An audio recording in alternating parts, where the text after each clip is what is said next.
And so one of the things I think is really, really important to set up when someone arrives new is to set up a culture that is about, that shifts and creates a space for people to do, to feel safe doing more experimental things and not have to always ask permission. We wanted to be sort of playful and not too serious and full of mistakes and that kind of thing, and not, we didn't really want to worry too much about copy editing and that kind of thing. Just, it was designed to be, like Seb said, sort of a sketch pad for what we're working on. The other thing it also gives the Cooper Hewitt, or at least the labs, it's a sense that we're all the voice of the institution. There's not one singular voice,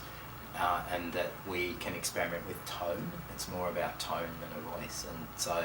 we can have our own personalities that represent the Cooper Hewitt as a whole, but Cooper Hewitt is not a singular.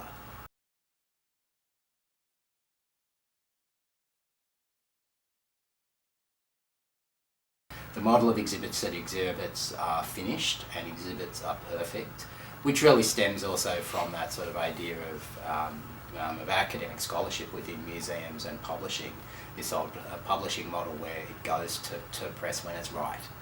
And that also gets caught up in the whole sort of notion of PR and newsworthiness, that you've got to have a story to break, and if you release all the things too early, you don't have a story when it actually launches. But I think with digital, and certainly my kind of work before this, before moving here, was really about trying to experiment with ways to make all the processes of a museum more evolving. The other thing is, for me, the whole idea of the Labs blog is that, aside from being transparent and creating a dialogue about what the projects we're working on, it's also a way to sort of, for each of the people on our team, to kind of think about what they're actually doing. Especially for me, when I write a blog post, it really helps me bring back, after I've been working on a project for weeks and weeks or months, it makes me sort of think about what I've done and where I'm going with it in sort of a personal way.